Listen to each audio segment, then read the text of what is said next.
আমার ভাইরা বড় আফসোস লাগে, তাম পৃথিবীতে এতগুলি মুসলিম রাষ্ট্র শক্তিশালী থাকার পরও আপনার আমার কলিজার টুকরো প্যালেস্তানি ভাইগুলিকে যখন দিনের পর দিন হত্যা করলো, বোমা মেরে নিক্ষেপ করলো, পানি আর খাদ্যের তালাশে গেলে যখন তাদেরকে গুলি করে পাখির মতো নির্মম ভাবে হত্যা করলো, প্যালেস্তাইনে যখন গণহত্যা চালালো, তাম বিশ্বের মুসলমানেরা, মুসলিম শাসকেরা তারা শুধু মুখেই কথা বলে সাহায্যের দিকে হাত বাড়িয়ে দেয় নাই।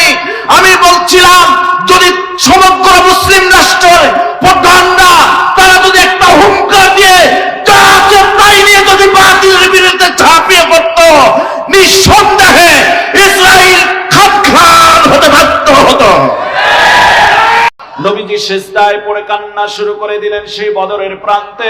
আমার ভাইরা, কিছুক্ষণের মধ্যে প্রবল বৃষ্টি শুরু হয়ে গেল, আকাশ মেঘাচ্ছন্ন হয়ে। এই প্রবল বৃষ্টিতে উপরের পাহাড়ের সেই বালু কণাগুলি আর ছোট ছোট পাথর গড়িয়ে এসে যে জায়গাটা ভেজা স্যাঁতস্যাঁতা ছিল, আল্লাহ রব্বুল আলামিন প্লাস্টারের মতো শক্ত করে দিয়ে, এমনকি সাহাবা আজমাইন প্রশ্ন করে বললেন, ইয়া রাসূলুল্লাহ, হাবিবাল্লাহ, শুরুতেই পরাজয়ের সূচনা কিংবা শুরুতেই আমরা বিপর্যয়ের দিকে লক্ষ্য করতেছি, এমন জায়গা আমরা পেয়ে গেলাম। আবু জাহেলের কবরে আমরাও গিয়ে দেখেছি জুতা মানুষ নিক্ষেপ করে, আমার ভাইরা পাথর তুলে নিয়ে এসে কবরে নিক্ষেপ করে, করতে আরো অনেক নেতাদেরকে রাখানো হয়েছে। আমার ভাইরা, আমার বন্ধুগণ, তাহলে বলুন তো, আল্লাহর পক্ষ থেকে সাহায্য মুমিনদের জন্য আছে না নেই? জোরে বলেন, আছে। আবু জাহেলের মৃত্যু হয়েছে ওই দিন, আল্লাহু আকবার। উতবা সাহেবের মৃত্যু হয়েছে ওই দিন, বড় বড় লিডারদের মৃত্যু হয়েছে। আপনি জিহাদের ময়দানে এক এক করে 2-3 বার আমার সামনে পড়েছেন, কিন্তু পিতা হিসাবে আপনাকে আমি তরবারি দিয়ে আঘাত করি নাই। আমার তরবারিটা আপনার কাছে কেমন করে তুলি, এজন্য তরবারি উঠাই নাই। পিতা ডাক দিয়ে বলতেছে, বেটা, তোমার বড় খুশনসিব, তোমার বড় ভাগ্য ভালো, তুমি আমাকে দেখার পর তরবারি চালাও নাই। কসম আল্লাহর, আল্লাহি বিল্লাহি তাল্লাহি, আল্লাহর কসম করে বলছি, যদি আমার তরবারি সামনে তুমি পড়তে, আমি যদি তোমারে দেখতাম, তোমার গর্দান উড়িয়ে দিতাম। কারণ তুমি শয়তান তাগুতের পক্ষে, আমার বিরুদ্ধে, আল্লাহর বিরুদ্ধে, রাসূলের বিরুদ্ধে লড়াই আর সংগ্রাম করার জন্য গিয়েছো, আর আমি গিয়েছি আল্লাহর পক্ষে লড়াই করার জন্য। আমার তরবারি তোমাকে ছাড় দিত না। জোরে বলা যাবে কি সুবহানাল্লাহ?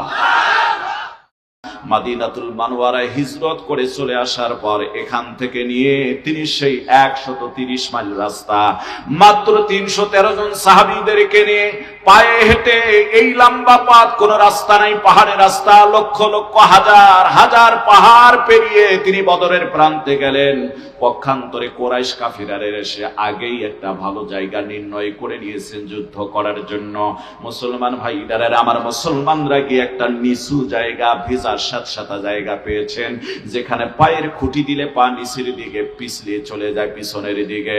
এমনকি সাহাবা আজমাইন প্রশ্ন করে বললেন, ইয়া রাসূলুল্লাহ, হাবিবাল্লাহ, শুরুতেই পরাজয়ের সূচনা কিংবা শুরুতেই আমরা বিপর্যয়ের দিকে লক্ষ্য করতেছি, এমন জায়গা আমরা পেয়ে গেলাম যেটা যুদ্ধ করার জন্য অনুপযোগী। পক্ষান্তরে কাফের এসেছে 1000, মুসলমান সংখ্যা হলো মাত্র 313 জন। আমার ভাইরা, গভীর মনোযোগ দিয়ে দেন। মুসলমান কতজন? সাহাবীরা কতজন? আল্লাহ রাসূল সহ 313 জন কাফেররা এসেছেন। আমার ভাইরা 1000, মুসলমানের মাত্র 2টা ঘোড়া, কাফেরদের ঘোড়া হলো একেবারে 300, মুসলমানের উট হলো মাত্র 70টার কাছাকাছি, কাফেরের উট হলো, আমার ভাইরা, এক পর্যায়ে তাদের উট হলো 700। মুসলমানের লৌহ বর্মিত পোশাকের সংখ্যাই একেবারে নাই, কাফেরদের লোহার পোশাক, লৌহ বর্মিত পোশাক, যেখানে তরবারি দিয়ে আঘাত করলে কিছুই হয় না, এমন লৌহ বর্মিত পোশাক সংখ্যা হলো 300।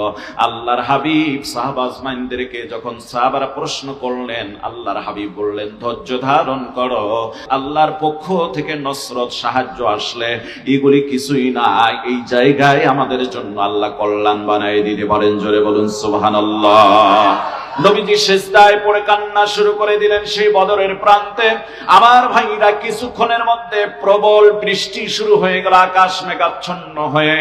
এই প্রবল বৃষ্টিতে উপরের পাহাড়ের সেই বালু কণাগুলি আর ছোট ছোট পাথর গড়িয়ে এসে যে জায়গাটা ভেজা স্যাঁতস্যাঁতা ছিল, আল্লাহ রব্বুল আলামিন প্লাস্টারের মতো শক্ত করে দিয়ে মুসলমানদেরকে সাহায্য শুরু করে দিলেন। জোরে বলা যাবে কি সুবহানাল্লাহ। যুদ্ধ শুরু হয়ে গেল। আল্লাহর হাবিব সিজদায় পড়ে কাঁদতেছেন। কোথায় 1000, কোথায় 313 জন, কোথায় মুসলমানদের অবস্থান আর কোথায় তাদের অবস্থান। আমার ভাইরা, যুদ্ধ শুরু হয়ে গেল। আল্লাহ রাব্বুল আলামিন কোরআনে কারীমের ভিতরে জানায় দিচ্ছেন, আল্লাহ বলেন, ইদ তাকুলু লিল মুমিনিনা আলাই ইয়াখফিয়াকুম আইয়ুমিদ্দাকুম রাব্বুকুম বিসালাসাতি আলাফিম মিনাল মালাইকাতি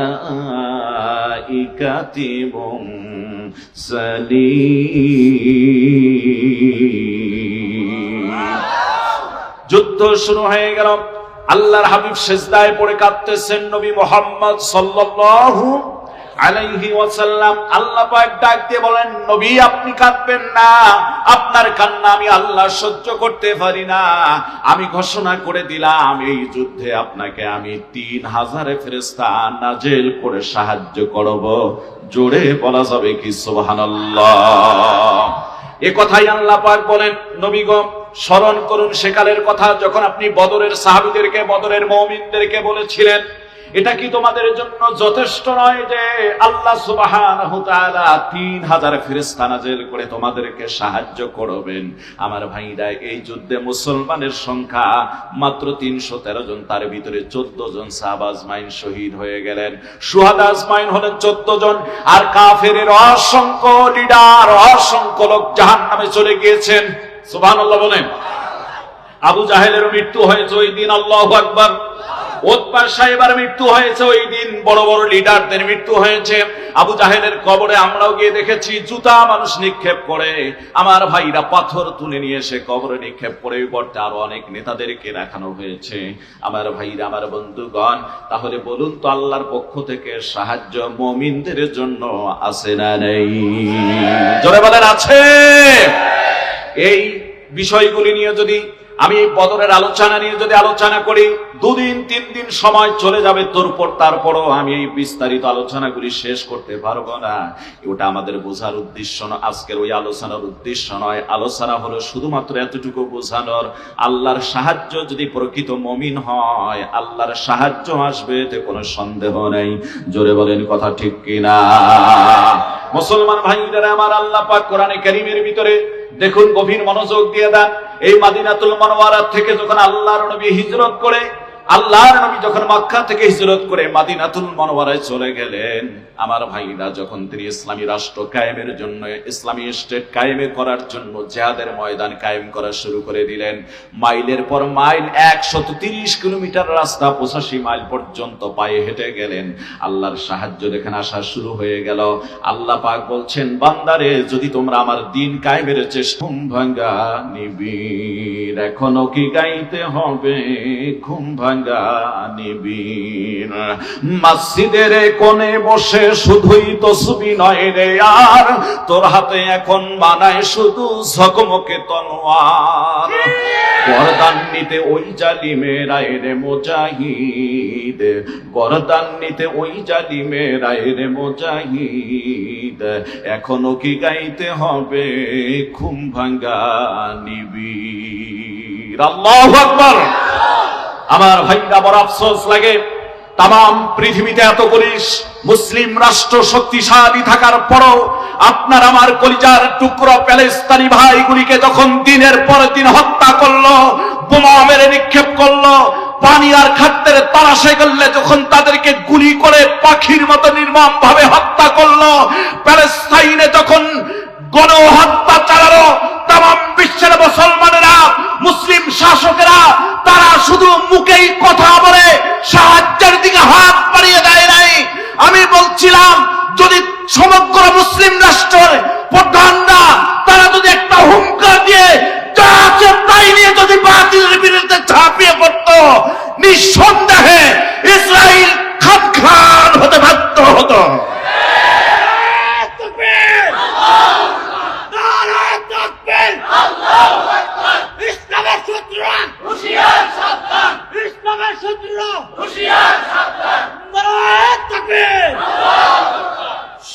আমরা বলতে চাই, আমার ভাইরা, আমরা সেই খালিদ এবং অলিদের মতো ইমানদার সামনে শাসক দেখতে চাই।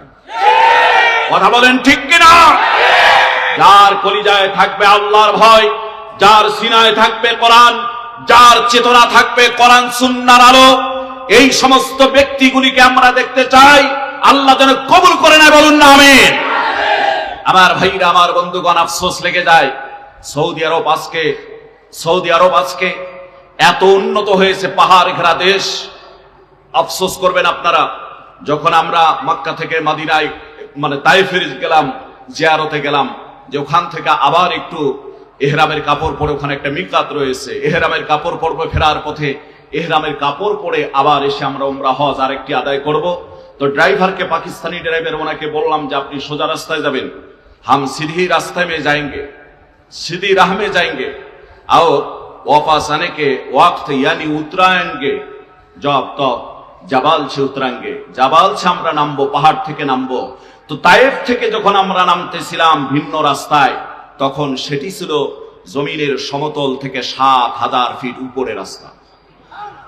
মক্কা থেকে ৭,০০০ ফিট উপরে রাস্তা, পাহাড়ের উপর দিয়ে রাস্তা কেটে যদি এত ভিআইপি রাস্তা করে নিয়ে তারা দেশকে এত উন্নত করতে পারে, সেই দেশে সোনার খনি, তেলের খনি, এই ব্যক্তিরা যদি কিছু বিমান, কিছু অস্ত্র নিয়ে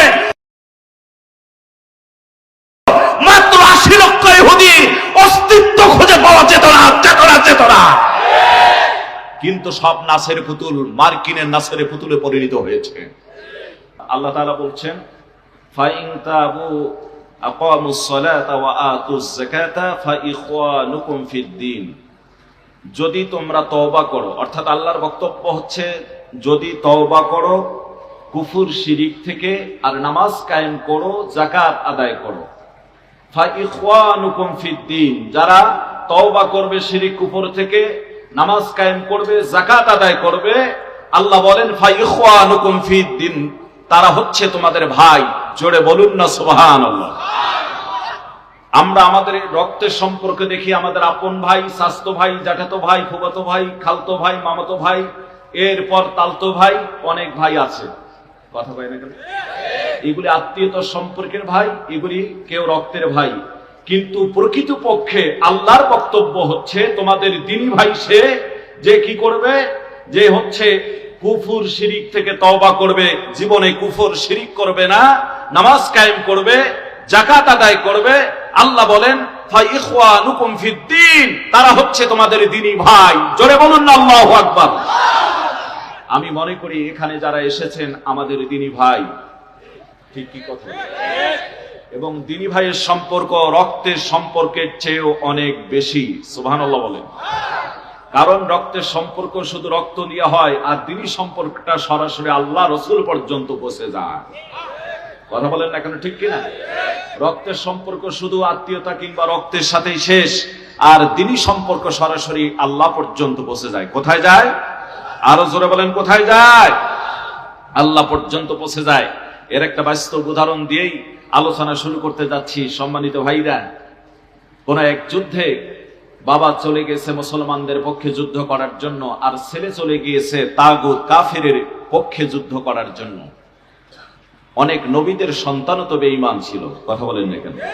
নূহ আলাইহিস সালামের সন্তানই তো ঈমান গ্রহণ করেনি, কথা বলেন না কেন? তো হতেই পারে, তো এটা স্বাভাবিক, বাবা ইসলামের পক্ষে, সন্তান কুফরের পক্ষে, কথা কয় না? আমার ভাইরা, যুদ্ধে চলে গিয়েছে, যুদ্ধ চলছে তুমুল আকারে, সন্তানের সামনে বাবা পড়েছে, সন্তান বাবাকে দেখেছে কিন্তু বাবা সন্তানকে দেখে নেই। ফিরে এসে সন্তান ওই গল্প করতেছে, আব্বা আপনি জিহাদের ময়দানে এক এক করে ২-৩ বার আমার সামনে পড়েছেন, কিন্তু পিতা হিসাবে আপনাকে আমি তরবারি দিয়ে আঘাত করি নাই, আমার তরবারিটা আপনার কাছে কেমন করে তুলি, এজন্য তরবারি উঠাই নাই।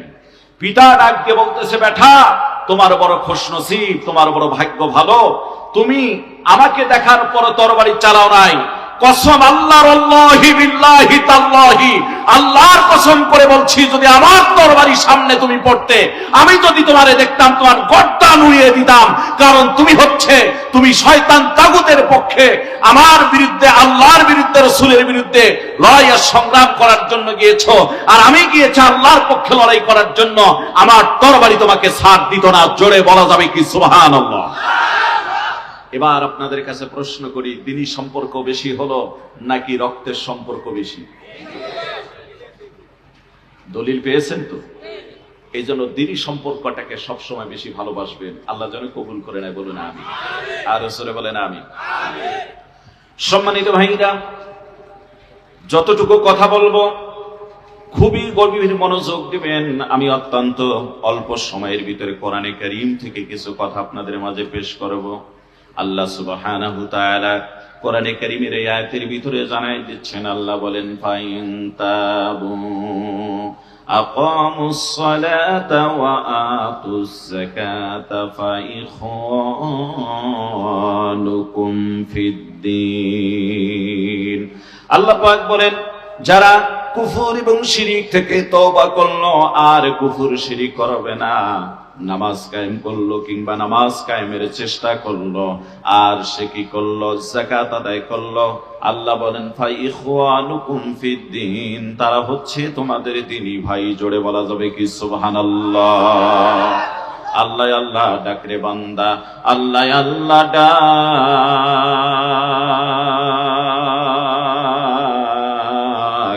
ডাকতে ডাকতে তোর জীবনের গুনাহ হবে মাফ। জোরে বলা যাবে কি সুবহানাল্লাহ? একদিন তোর সোনার শরীর থাকবে না রে হায়, মাটির দেহ মাটির সাথে মিশবে রে ধুলায়। কোরআনে কারীমের এবং হাদিস শরীফ থেকে আলোচনা শুনে আল্লাহর পথে নিজেদের জীবনগুলি পরিচালিত করব। আল্লাহ সুবহানাহু ওয়া তাআলা কোরআনে কারীমের অন্য আয়াতের ভিতরে আমাদেরকে জানায় দিচ্ছেন। তাহলে এই আয়াতের বক্তব্য হলো, দাবি হলো, তওবা করা লাগবে, কুফর শিরিক জীবনে করা যাবে না। জোরে বলেন ঠিক কিনা? আমরা মুসলমান শিরিক কুফর করব? জোরে বলেন করব? শিরিক কুফর করব না। নামাজ সমাজে কায়েম নাই, নামাজ কায়েমের সংগ্রাম করব। জোরে বলেন কথা ঠিক কিনা? নামাজ আমরা পড়ি, কিন্তু আল্লাহ বলছেন তোমরা নামাজ কায়েম করো। নামাজ আজকে কায়েম নাই। বলতে পারেন, হুজুরে নামাজ তাহলে কায়েম হলে কেমনটা হবে? নামাজ যদি কায়েম হয়ে যায়, ডিসি সাহেব তার স্টাফদেরকে নিয়ে ডিসি অফিসে নামাজ আদায় করবেন। আমার ভাইরা, এসপি সাহেব তার স্টাফদেরকে নিয়ে এসপি অফিসে নামাজ আদায় করবেন। প্রত্যেকটি থানার ওসি সাহেব তার কর্মচারীদেরকে নিয়ে, তার প্রশাসনের লোকদেরকে নিয়ে সেখানে নামাজ আদায় করবেন। সেক্রেটারিয়েট সবগুলি আমার ভাইরা, সবগুলি সেখানে সেক্রেটারিয়েট যারা রয়েছেন, তার মানে সচিবালয়ে সচিবরা সবাই মিলে একসঙ্গে নামাজ আদায় করবেন। প্রত্যেকটি জায়গায় নামাজ আদায় হয়ে যাবে। আদান হয়ে গেলে অল্প সময়ের জন্য সবকিছু ব্রেক হয়ে গিয়ে নামাজ আদায় হবে। আমাদের এই সমাজের ভিতরে সেই নামাজ আজকে নাই। জোরে বলেন কথা ঠিক কিনা? আল্লাহ সুবহানাহু ওয়া তাআলা কোরআনে কারীমের ভিতরে বহু জায়গায় এই নামাজ সম্পর্কে আল্লাহ পাক জানিয়ে দিচ্ছেন। আল্লাহ বলেন, পরবর্তী আয়াতে আল্লাহ বলেন, আমার ভাইরা মনোযোগী হন। আল্লাহ বলেন, ফাইন তাবু আকামুস সালাতা ওয়া আতুজ যাকাতা ফাখাল্লু সাবিলাহুম। আল্লাহ পাক বলেন, যদি তারা তওবা করে কুফর শিরিক থেকে এবং নামাজ কায়েম করে, আর যদি যাকাত আদায় দেয়, যাকাত যদি আদায় করে, ফাখাল্লু সাবিলাহুম, তাহলে তাদেরকে তোমরা ছেড়ে দাও, আর তাদের উপর কোনো জবরদস্তির প্রয়োজন নাই। জোরে বলা যাবে কি সুবহানাল্লাহ? কোরআনে কারীমের ভিতরে আল্লাহ রাব্বুল আলামিন অসংখ্য জায়গায় নামাজের কথা বলেছেন। গভীর মনোযোগ দিয়ে দেন। কিন্তু বড় আফসোসের বিষয়, আমরা কোরআন শোনার জন্য এসেছি, হাদিস শোনার জন্য এসেছি। বহু ভাই এখানে আছি যারা ইশার নামাজ পড়ে আসি নাই, যে ইশার নামাজ আপনার আমার উপর ফরজ ছিল। জোরে কোন কথা ঠিক কিনা? আল্লাহর নবী বর্ণনা করেন, আস-সালাতু ইবাদুদ্দিন, الدين من أقامها فقد أقام الدين ومن هدمها فقد هدم الدين নবীজি বলছেন নামাজ হচ্ছে ধর্মের খুঁটি যে ব্যক্তি নামাজকে ঠিক রাখলো সে ধর্মের খুঁটিটাকে ঠিক রাখলো যে ব্যক্তি নামাজ বিনষ্ট করলো সে ধর্মের খুঁটিটাকেই বিনষ্ট করে ফেললো আমার ভাইরা আজকে তো বহু মানুষ আমরা নামাজ আদায় করি না কথা বলেন ঠিক কিনা বাস্তবতার চিত্র একটা তুলে দেই এই টনকি বাজার ছোট্ট হয়তো মসজিদ একদিক একটা দুটা থাকতে পারে আমার ভাইরা হাটের দিন কিংবা বাজারের দিন যে পরিমাণ লোক থাকে এই পরিমাণ লোকগুলি যদি মসজিদে আসে এরকম মসজিদ কয়েকটা মসজিদ লাগবে জোরে বলেন কথা ঠিক কিনা ঠিক টনকি বাজারের যে একই অবস্থা গ্রামের একই অবস্থা শহরের একই অবস্থা প্রত্যেকটি বাজারের একই অবস্থা এই নামাজ আর সমাজের ভিতরে বাস্তবায়িত নাই ঠিক কিনা বলেন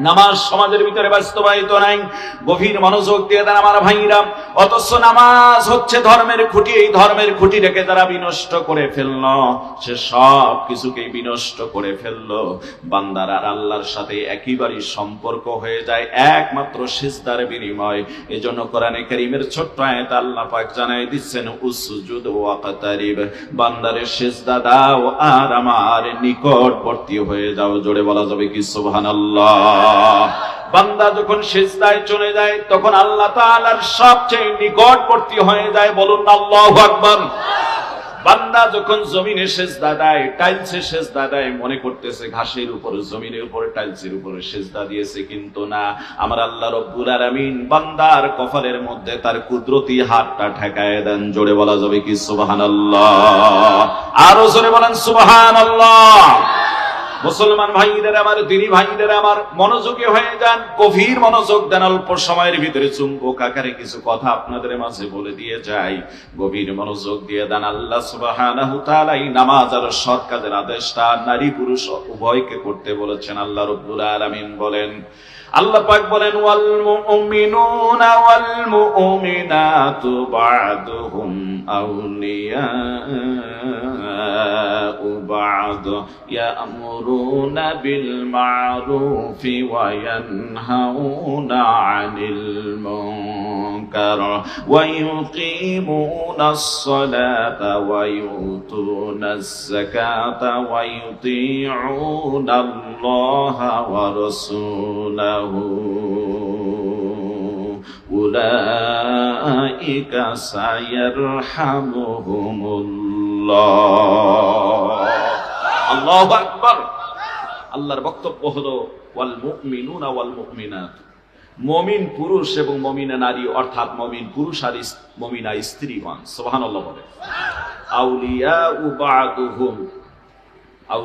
বা'দুহুম তারা হচ্ছে পরস্পরের বন্ধু সুবহানাল্লাহ মুমিন পুরুষ আর মুমিনা নারীরা মুমিন পুরুষ মুমিনের স্ত্রীগণ তারা পরস্পরের বন্ধু তারা যেমন পুরুষরা পুরুষ মহলে দ্বীনের দাওয়াত দিবেন দ্বীনের কাজ করবেন নারীরা ঠিক নারী মহলের ভিতরে দ্বীনের দাওয়াতের কাজ করবেন সুবহানাল্লাহ বলেন এমনকি মাহরাম পুরুষ যারা রয়েছেন যার সঙ্গে দেখা সাক্ষাৎ করা যায় বাবা ভাই চাচা এরপর আমার ভাইরা দাদা আপন নানা এদেরকে ওই নারী হয়েও দ্বীনের দাওয়াতি কাজ করতে পারবেন জোরে বলা যাবে কি সুবহানাল্লাহ সম্মানিত দ্বীনী ভাইরা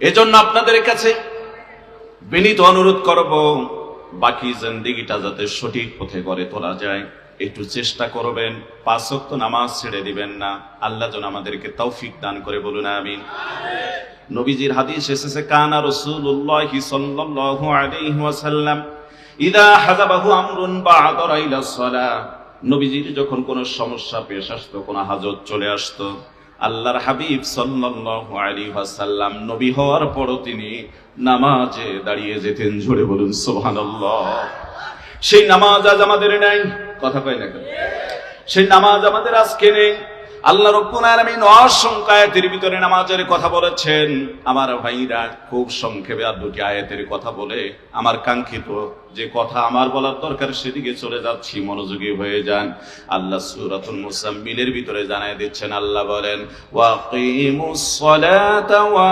আতুস যাকাতা ওয়া মা তুকদ্দিমু লিআনফুসিকুম মিন খায়রিন তাজিদুহু ইনদাল্লাহ সুবহানাল্লাহ, বলুন আল্লাহু আকবার। আল্লাহ বলেন, যারা নামাজ কায়েম করে, যাকাত আদায় করে এবং এই পার্থিব জগতে কল্যাণার্থে যে ভালো কাজগুলি তারা করে, তাজিদুহু ইনদাল্লাহ, তারা তাদের এই কল্যাণময় কাজ সবটুকুর বদলা, সবটুকুর বিনিময় মহান আল্লাহ তাআলার কাছে পাবে। জোরে বলুন সুবহানাল্লাহ, সুবহানাল্লাহ বলেন। কোরআনে কারীমের অন্য আয়াতে আল্লাহ পাক জানায় দিচ্ছেন, ইন্নাস সালাতা তানহা আনিল ফাহশাই ওয়াল মুনকার ওয়ালাযিকরুল্লাহি আকবার। আল্লাহ পাক বলছেন, নিশ্চয় নামাজ, নিঃসন্দেহে নামাজ বান্দাকে সকল পাপাচার থেকে বিরত রাখে। ওয়ালাযিকরুল্লাহি আকবার, আর সালাত হচ্ছে আল্লাহর সর্বশ্রেষ্ঠ জিকির। জোরে বলা যাবে কি সুবহানাল্লাহ। আমার মায়েরা, পর্দার আড়ালে যারা রয়েছেন, আজকের এই মাহফিলটা মহিলা মাদ্রাসার উদ্যোগে একটা বক্তা যদি অন্তত 1.5 ঘন্টা সময় না পায়, কতটুকু কথা বলতে পারবে? আমি তো সেদিকেও যাব না, যতটুকু কিসমত আছে অতটুকুই বলবো। আমার ভাইরা, আমার বন্ধুগণ, গভীর মনোযোগী হয়ে যান যে কথাটা আমি বলতে চাই। পর্দার আড়ালে মায়েরা, আজকের এই মহিলা মাদ্রাসা, দারুস সালাম মহিলা কওমি মাদ্রাসা, এই মাদ্রাসাগুলি থেকে নিঃসন্দেহে আল্লাহর প্রিয় বান্দি তৈরি হয়, আল্লাহওয়ালা তৈরি হয়, আলেমা হয়, হাফেজা হয়, মুফতি হয়, মুহাদ্দিস কারিয়া হয়। এই মাদ্রাসা গুলির দিকেও আপনারা খুব খেয়াল রাখবেন। আর সন্তান দিবেন। আল্লাহর নবী বর্ণনা করেন, আদ-দুনিয়া মাতাঈদ দুনিয়া আল মারআতুস সালিহা। নবীজি বলছেন, দুনিয়াটা একটা সম্পদ। সুবহানাল্লাহ। দুনিয়ার সম্পদ, এই সম্পদের ভিতরে অনেকগুলি সম্পদ রয়েছে। এই দুনিয়ার ভিতরে অসংখ্য সম্পদের ভিতরে শ্রেষ্ঠ সম্পদ হলো ওয়া খায়রু মাতাঈদ দুনিয়া আল মারআতুস সালিহা। একটা নেককার, দিনদার, পরহেজগার নারী, আল্লাহওয়ালা নারী হচ্ছে দুনিয়ার শ্রেষ্ঠ সম্পদ। জোরে বলা যাবে কি সুবহানাল্লাহ।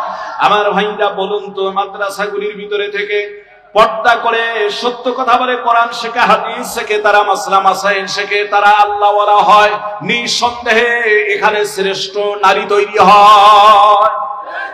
ঠিক কিনা বলেন? এজন্য সন্তান দেবেন, বাচ্চাগুলিকে পড়াবেন।